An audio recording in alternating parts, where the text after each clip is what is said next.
Muchísimas bendiciones, amados hermanos. Bienvenidos al día número 14 de su estudio del Salmo 119.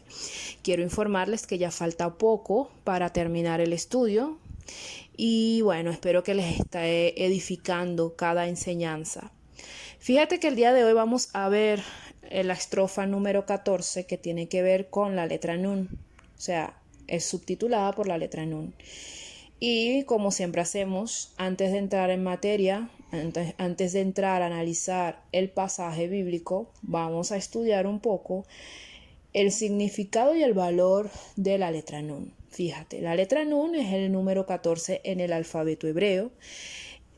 Su significado es semilla, pez, vida, retoño, y su valor numérico es el número 50.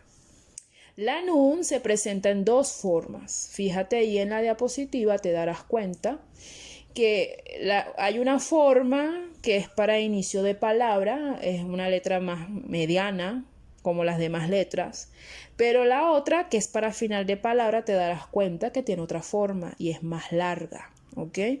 La letra Nun es vida por su significado, por supuesto. Por lo tanto, conecta directamente con un nuevo comienzo o con un nuevo nacimiento, el cual está relacionado con Yahshua HaMashiach, siendo el retoño y el vástago, como es mostrado en la palabra de Elohim. Es más, en la misma palabra Nun está reflejado, y te voy a explicar algo acá, fíjate. Si tendrías que escribir Nun en hebreo, tendrías que escribirlo con la letra Nun, así como les mostré del inicio de la palabra, Vav y Nun. Y fíjate que esas dos letras Nun no son iguales.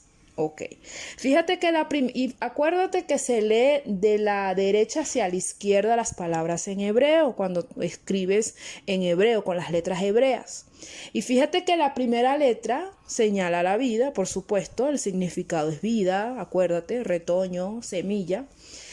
La Vav, acuérdate que habíamos hablado de la Vav. La Vav es la letra número 4, si mal no me equivoco. No, mentira, es el número 6, discúlpenme. La letra Vav era el número 6. Y acuérdate que el número 6 englobaba muchas cosas. Pero también al final del estudio habíamos dicho que la esencia de la letra Vav se había cumplido en Yahshua. ¿Cómo es eso, Kerlin? Te lo voy a explicar. Recuerda que Yahshua vino en forma de hombre. Y hombre, su número es 6. ¿Ok? Número 6, que es la letra Vav. Él vino en forma de hombre, ¿para qué? Para reconciliarnos con el Padre, y eso tiene que ver con conexión. Acuérdate que la letra Vav también significa conexión. Y no solamente vino a reconciliarnos, sino cómo lo hizo. Lo vino a hacer por medio de su sacrificio, siendo colgado en un madero. Y cuando hablamos de ser colgado en un madero, automáticamente nos recuerda los clavos en sus manos y en sus pies. Y todo eso tiene que ver con Vav. Y después pasamos a la siguiente letra, que es Nun, pero vemos que es una letra diferente. El cambio de forma de la letra Nun puede hacer referencia a una nueva vida, porque recuerda que no es la misma letra en el inicio. Aparte que la última letra es más larga. Y te digo otra cosa. Ahorita, cuando vemos esa palabra con esas letras, analizando todo esto que te estoy diciendo, ahí podemos ver reflejado la vida de un verdadero creyente. Aquel que andaba por la vida sin Yahshua, llega a los pies de Yahshua, pasando hacia la Vav, reconociendo el sacrificio, reconociendo lo que Él hizo, reconociendo el propósito por el cual Él vino. Y después, una vez que esa persona se rinde a los pies de Yahshua, tiene una vida nueva. Por eso la palabra dice que las cosas viejas pasaron, y aquí son todas hechas nuevas.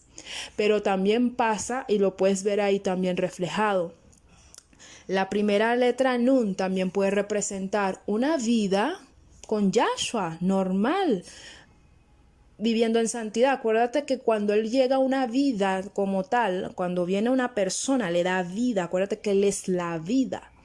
Entonces la primera letra Nun también te puede representar una persona normal, creyente, que respeta la palabra, que la cumple, que ama al Eterno, tiene una buena relación con Él. Pero fíjate que es un ser humano, en algún momento tendrá que morir, muere.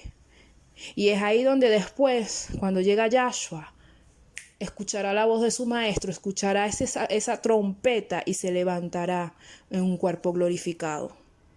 Entonces te pones a ver ahí, podemos ver mucho eso.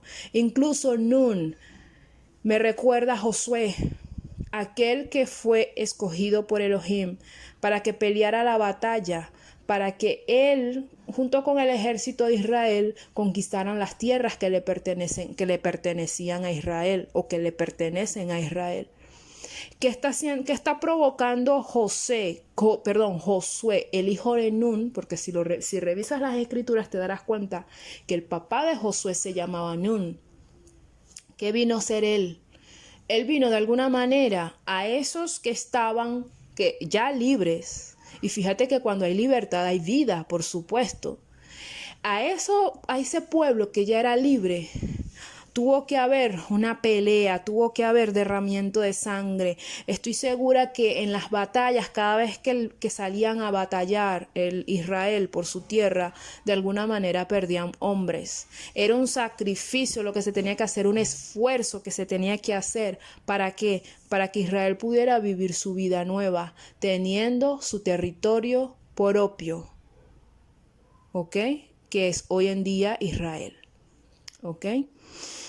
Entonces vamos a leer dos pasajes respaldando un poco lo que les estoy diciendo. Isaías 11, verso 1 dice: saldrá una vara del tronco de Isaí, un vástago retoñará de sus raíces.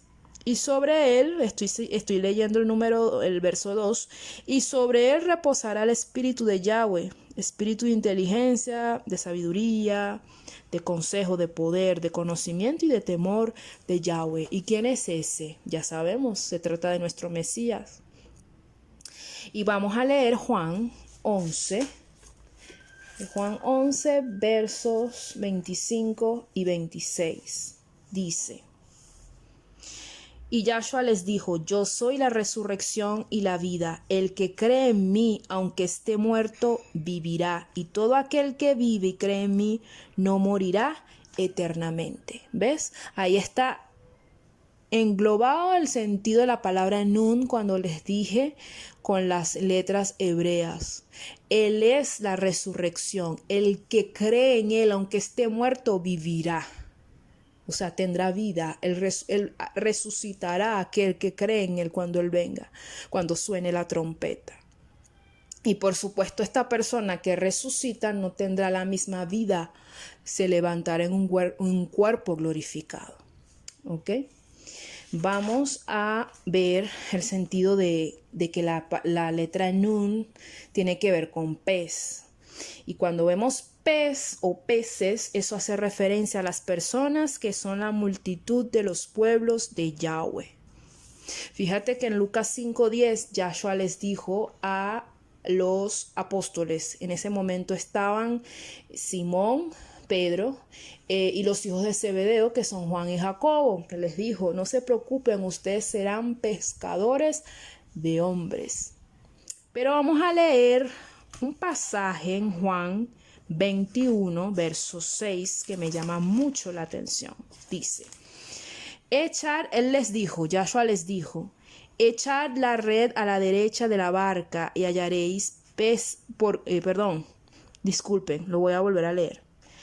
Él les dijo: echad la red a la derecha de la barca y hallaréis. Entonces la echaron y ya no la podían sacar por la gran cantidad de peces.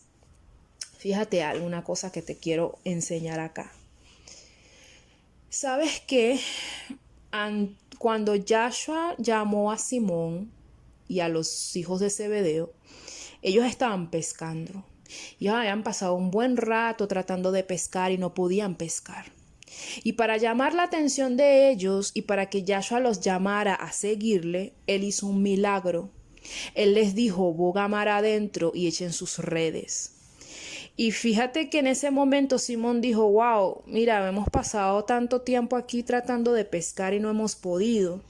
Pero bueno, si usted lo dice, yo echo las redes en tu nombre. Y en ese momento él echa las redes y dice la palabra, que ellos no podían sacar la cantidad de peces que había ahí, que era impresionante, que ellos no podían como tal agarrarlos, pues, o sea, sacarlos y meterlos en su barca, y tuvieron que llamar a otros para que los ayudaran. ¿Ok? Pero fíjate que en ese momento, yo siempre digo esto cuando leo ese pasaje, yo dije, wow, la cantidad de peces que ellos pescaron, ellos podían haber vendido esos peces y sus vidas podían haber cambiado. Pero fíjate que ellos no, o sea, ellos se quedaron tan impresionados y fue como que una convicción tan grande que ellos dijeron, no, yo voy a seguir a este hombre, hablando de nuestro Mesías. Dejaron todo y lo siguieron a él. Pero fíjate que aquí en Juan 21, ¿ok? Ya Yahshua había muerto, resucitó y se les apareció y los encontró otra vez pescando. Estaba ahí Simón tratando de pescar y tratando y no podían pescar nada. Llega Yahshua y les dice, mira, ¿sabes qué vas a hacer? Tú vas a tomar las redes ahora y las vas a echar a la derecha y vas a encontrar peces. Y fíjate que ahí pasa el milagro otra vez. Pero ¿qué pasa? En Lucas 5:10, acuérdate, allá cuando Yahshua los llamó, cuando ellos tuvieron ese milagro, tuvieron la oportunidad de ver esa maravilla, Yahshua les dijo, ustedes de ahora en adelante serán pescadores de hombres. Ese va a ser el oficio de ustedes. Y todo ese tiempo que ellos pasaron con el Mesías era de formación. Yahshua estaba ahí formándoles, enseñándoles, ¿ok? Impartiendo en ellos para capacitarlos para que puedan hacer ese trabajo. Pero fíjate que él muere, resucita, se les aparece y los encuentra en lo que ellos hacían en el pasado. Entonces llega Yahshua y le dice, mira, échalo a la derecha, que vas a encontrar. Y cuando ven, ciertamente encontraron muchos peces. Pero entonces, ¿qué pasa? Cuando tú tomas el mapa de Israel y tú te fijas a la derecha, en la derecha queda el este y a la izquierda es el oeste. Al oeste tú ves agua, o sea, es el mar. ¿Y qué hay en el mar? Peces. Pero cuando tú te vas a la derecha, que es el este, hay tierra. Y cuando ves tierra, eso te recuerda que Adán, ser humano, naciones, pueblos, ¿ok? Entonces Yahshua les dice, echen la red a la derecha. En un carácter profético o una dimensión profética, podrías decir que en ese momento lo que les estaba diciendo entre líneas es, ahora no se dediquen a lo que antes hacían. Acuérdense que son pescadores de hombres. No solamente van a pescar en Israel, sino que van a pescar, o sea, ese evangelio que ustedes van a predicar va a alcanzar naciones. Por eso es que ellos cuando lanzan las redes a la derecha, hallaron peces. No sé si me entiendes lo que te quiero decir. Entonces, repito, o sea, ¿qué consigue? O sea, al ver el mapa de Israel ahí, ¿qué tú ves al oeste? Mar. ¿Y qué te recuerda el mar? Peces.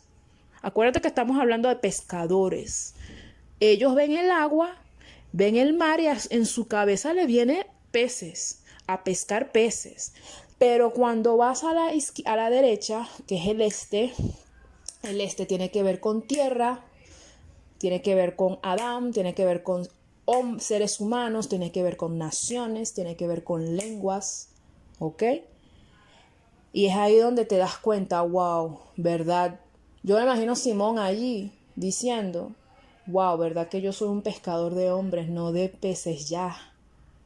¿Ok? Vamos a ver un poquito el valor 50. Acuérdate que la letra Nun es, o sea, su valor numérico es el número 50. Fíjate, el número 50 surge bastante en las escrituras. Y es un número importante, fíjate. 50 días hay entre la salida de Egipto hasta la entrega de la Torá. ¿Por qué te lo digo? Porque 50 días hay entre Pesaj y Shavuot. ¿Ok? Eso lo ves reflejado claramente en Levítico 23, verso 15 al 21. ¿Ok? Pesaj, ¿qué pasaba en Pesaj? La salida del pueblo de Israel de la esclavitud. Es un día donde se celebra la libertad. Ellos salieron de Egipto, ya no eran esclavos. ¿Y qué pasaba en ese día donde entregaba la Torá? ¿Qué pasaba en Shavuot? Ya lo dije, la entrega de la Torá. En ese momento Yahweh entregó su contrato de matrimonio. Aquí está. Estas son las normas que deben seguir. ¿Okay? Hoy en día nosotros lo celebramos también porque es la entrega del Espíritu Santo, del Ruach HaKodesh. ¿Okay? Y cada 50 años se celebra el año de jubileo. Y eso está en Levíticos 25, verso 8 al 10. Quiero leerles un pasaje en 2 de Corintios 3, verso 6. Dice lo siguiente. Ahora Elohim nos ha preparado para que anunciemos a todos nuestro nuevo pacto con Él. Este nuevo pacto o compromiso no se apoya en la ley, sino en el Ruach de Elohim. Porque la ley condena a muerte al pecador, pero el Espíritu de Elohim le da vida. ¿Ok? Fíjate, vamos a leer el Salmo 119. Ahora vamos a entrar en materia. Salmo 119. Un minutico, por favor. Ajá. Salmo 119, versos 105 al 112. Lámpara es a mis pies tu palabra y lumbrera a mi camino. Juré y ratifiqué que guardaré tus justos juicios. Afligido estoy en gran manera. Vivifícame, Yahweh, conforme a tu palabra. Te ruego, Yahweh, que te sean agradables los sacrificios voluntarios de mi boca y que me enseñes tus juicios. Mi vida está de continuo en peligro, pero no me he olvidado de tu ley. Me pusieron lazo los impíos, pero yo no me desvié de tus mandamientos. Por heredad he tomado tus testimonios para siempre, porque son el gozo de mi corazón. Mi corazón incliné a cumplir tus estatutos de continuo hasta el fin. La palabra de nuestro Elohim, empecé a analizar y no les dije. El título de este pasaje que acabo de leer es La verdad que lleva a la vida. ¿Ok? Así lo titulé. La palabra de nuestro Elohim nos ayuda a vivir la vida diaria. Por eso es que se dice que es lámpara a mis pies, lumbrera a mi camino. Ella nos ayuda aún en las situaciones difíciles de la vida, aparte de que ella misma es vida, porque conforme a ella es que somos vivificados. La palabra misma es una semilla que cuando cae en buena tierra da frutos. Y frutos tiene que ver con vida. Para eso te lo voy a demostrar en la palabra. Vamos a leer Mateo 13, versos 1 al 9 y después vamos a pasar al 18 y 23. Dice: Aquel día salió Yahshua de la casa y se sentó junto al mar. Se le acercó mucha gente. Así que él, entrando en la barca, se sentó y toda la gente estaba en la playa. Les habló muchas cosas por parábolas diciendo: El sembrador salió a sembrar. Mientras sembraba, parte de la semilla cayó junto al camino, y vinieron las aves y la comieron. Parte cayó en pedregales, donde no había mucha tierra, y brotó pronto, porque no tenía profundidad la tierra. Pero cuando salió el sol, se quemó, y como no tenía raíz, se secó. Parte cayó entre espinos, y los espinos crecieron y la ahogaron. Pero parte cayó en buena tierra y dio fruto, cual a 100, cual a 60 y cual a 30 por uno. El que tenga oídos para oír, que oiga. Y vamos al 13, verso 18 al 23, que esa ya es la explicación de la parábola. Dice: oigan pues ustedes la parábola del sembrador. Cuando alguno oye la palabra del reino y no la entiende, viene el malo y arrebata lo que fue sembrado en su corazón. Este es el que fue sembrado junto al camino. El que fue sembrado en pedregales es el que oye la palabra y al momento la recibe con gozo, pero no tiene raíz en sí, sino que de corta duración, pues al venir la aflicción o la persecución por causa de la palabra, luego tropieza. El que fue sembrado entre espinos es el que oye la palabra, pero las preocupaciones de este siglo y el engaño de las riquezas ahogan la palabra y se hace infructuosa. Pero el que fue sembrado en buena tierra es el que oye y entiende la palabra y da fruto y produce a 100, a 60 y 30 por uno. ¿Ok? Por eso es que les digo, la palabra es esa semilla que cuando cae en buena tierra da frutos, y eso es sinónimo de vida. O sea, cuando hay frutos, cuando ves una persona, ¿verdad?, dando frutos de arrepentimiento y vive conforme a la Torah, y tú ves a esa persona brillar, es porque hay vida en él, hay vida en esa persona. Incluso el mismo Yahshua, que es la Torah viviente, es esa semilla en nuestro corazón, porque sin él no hay vida, hermanos. Y para terminar, quiero leerles otro pasaje para terminar, que está en Proverbios 6, verso 23. Porque el mandamiento es lámpara, la enseñanza es luz, y camino de vida son las reprensiones que te instruyen. Así que hasta aquí, hermanos, hemos llegado en este estudio del día de hoy. Espero les haya edificado y nos vemos el próximo día, si así Yahweh lo permite. Muchísimas bendiciones. Shalom, shalom.